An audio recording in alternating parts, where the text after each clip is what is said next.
Hey everybody, my name is Chad Blackwelder. I work for the North Carolina Department of Agriculture. I do food service marketing. Um, this is the second installment, a little late. It was supposed to go live yesterday on the um, Got to BNC uh, Instagram page, but I was having some technical difficulties with that, so we're doing it live today. Hey Jordan Anderson. We're doing it live today from my Instagram page, but it'll be posted to the Got to BNC Instagram page. So my guest today is Chef Travis Myers from Winston-Salem, and I'm looking for him. I don't think he's gotten here just yet, so we'll give him just another second. Um, so yeah, we're going to be doing these interviews indefinitely, I guess. I think weekly for the next couple of months, and then they might taper off just a little bit. But want to be able to talk to chefs and other food service professionals about what's going on. So let me get Chef Myers on board here.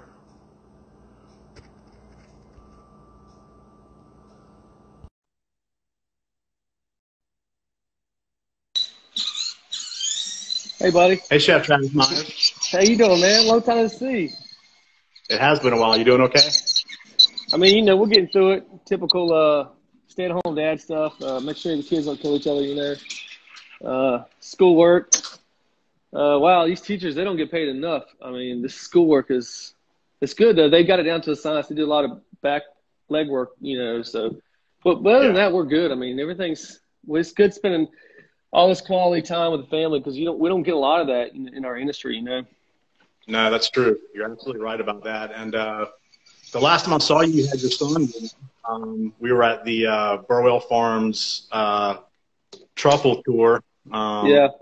before all this happened. So it was cool to see you out there with your son. It looked like he was into it, out there digging around and having a good time.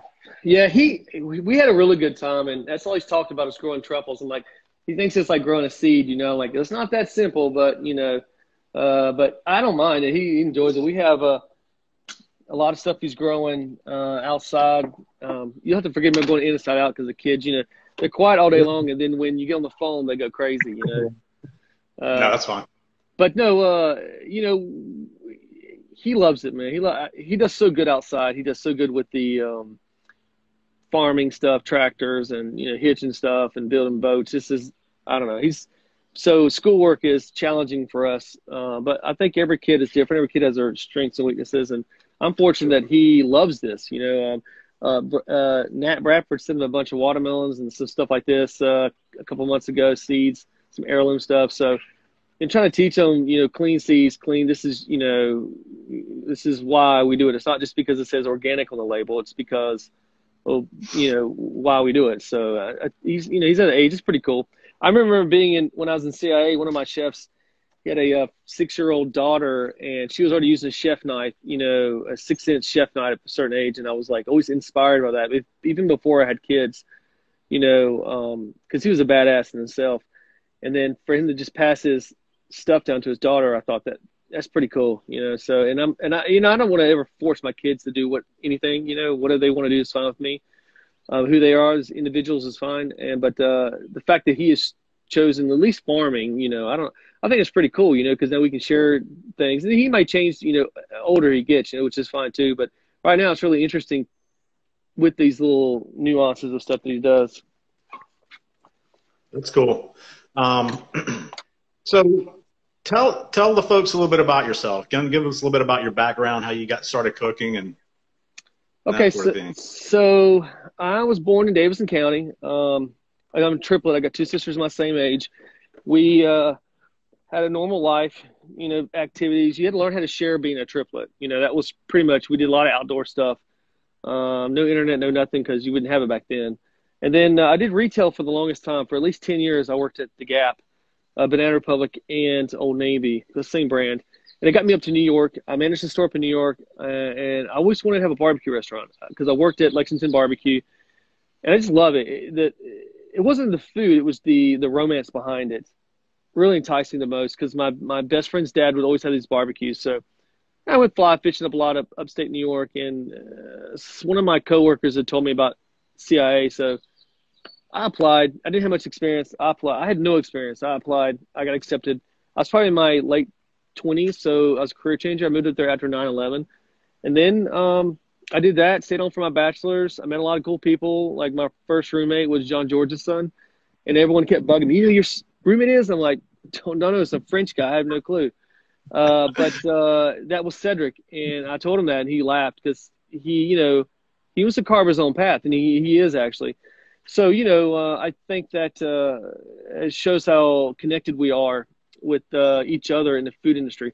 But and then I moved home, worked at River Birch for about 10 years, kind of to hone my business sense. I mean, the funny thing was that when I was in culinary part of the school, everyone made fun of me because I didn't know what certain things were, but I knew how to make biscuits and milk gravy, which they call bechamel.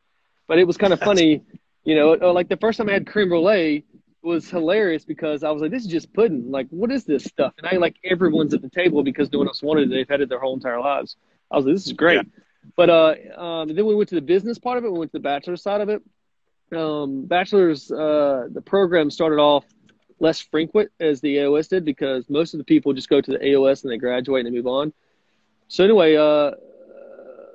those people who were making fun of me don't know how to cook certain things or didn't know what these ingredients were. When it comes to HR classes and financial classes and stuff like accounting and stuff, because we had to, for it to be accredited college, we had to do certain kind of stuff for accreditation. So they were all coming to me like, so can you help me out with this? I was like, you were making fun of me back in the day for not knowing how to make this one hollandaise or whatever. Now look at you now.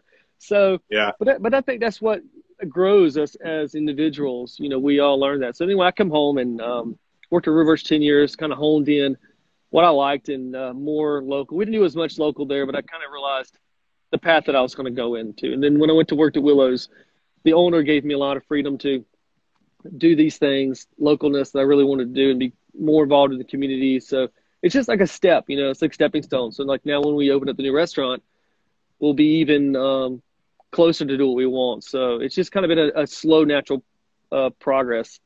And working 10 years at River Birch was great. I mean, the owner there was wonderful. I learned a lot from him. And it allowed my wife to finish her graduate degree, and we were growing our first son.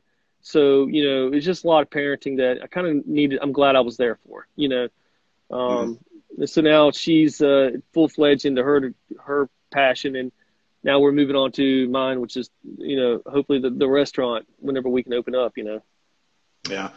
Well, that's a great segue. That was going to be my next question. Tell us what you can about what you guys have planned for your new place, and also how the current situation is going to affect your business model moving forward. Those are tough questions. I worry. I stay awake all night thinking about those things. The biggest question is what's the name, and it's not like we have a child that's going to be born in 9 months, and I'm not going to tell you the name because it's going to be born in 9 months. You're going to know the name. It's just for some strange reason we have not. Me and my business partner, we've been together at least 8 years. We just can't think of one. We'll always think of a great idea, and then we can counteract it and say, we probably shouldn't choose this. Well, we hired Elephant in the Room not too long ago, and they're working on a brand and everything for us, which I think's. I spoke with some other chefs in Asheville, and they recommended, your first time, get a marketing team.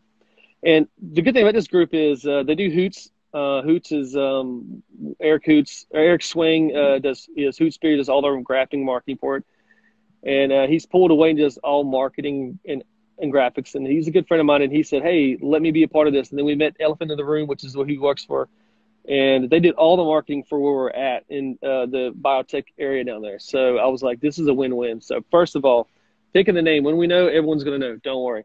But what I will tell you, this is going to be a live fuel restaurant. So we're going to have a 6-foot grill works piece of cream. You're going to walk in. It's the first thing you're going to see. You got a huge culinary bar. We got a huge drinking bar behind it, and we got a water vapor fireplace in the back. And we got the patio seating is bigger than the indoor seating. So, and it faces Bailey Park. It's under the smokestacks in the old Winston building and the old Winston power station. So that's positive. As far as the COVID-19, I'm being fortunate that my mom works for HHS, and we were planning for this since the beginning of February. you know, it's good that we don't have staff, because all of our friends who so-and-so want to work with us, they're all fighting hard for a job right now, or income or something. And my colleagues who own restaurants are in the same battle of getting them paid. And the good restaurants who take care of their staff, and there's a number of them in Winston, they went above and beyond. I mean, they went above and beyond what they should. Like, I just spoke to Mark Graham 10 minutes ago. He owns Meridians, and, you know, he turned away the money that he got because he's doing fine paying his staff the way he is, and, you know, everything. So, I mean, it's, you know, for him. You know, it's some other restaurants, they need the money. They've had to squirrel it away for other stuff. So, you know, I'm fortunate we don't have to go down that avenue. But as far as construction, it kind of hurts because we're still taking a loss, because we're supposed to open in June, and now it's going to get pushed back to July, maybe even, you know, August, which to me and my business partner, Ryan, we don't want to open up the day that, you know, this second wave of letting restaurants start eating. We don't want to open up the first day, because everyone's going to get swamped, first of all. Because I can tell you right now, like 10, 15 restaurants that I want to go eat personally, you know. So it's going to be swamped. And, you know, open up a new business, teaching people, you know, staff how we want to operate and our vision, our model, and, you know, it's going to get lost. So we're working with our landlord. Landlord's great. He's given us the time, but we still got to build it. I mean, they're almost done constructing the whole entire building. Now they're going to do ours this next week, like hoods, vents, walk-ins and freezers. That's going in, drains. That's going in like next week. So we'll still be moving forward. It's just, I don't want to dump $500,000 into a warehouse to sit there and wait until they figure out when these spaces are going to be lifted, you know? I want us to get the economy rolling, but I want to do it safely for, you know, guests, family, and employees, you know? So I think we can balance it. I don't think it's unheard. I think it can happen. You know, I think we just got to we're just going to get lucky and hit it at the right time, and everything will be fine. Yeah. I read an article in the Asheville Citizen Times about some folks who were kind of in your situation. You know, they had restaurants planning, and, you know, deals were made and they were getting into it. And I can't remember the guy's name, but he's doing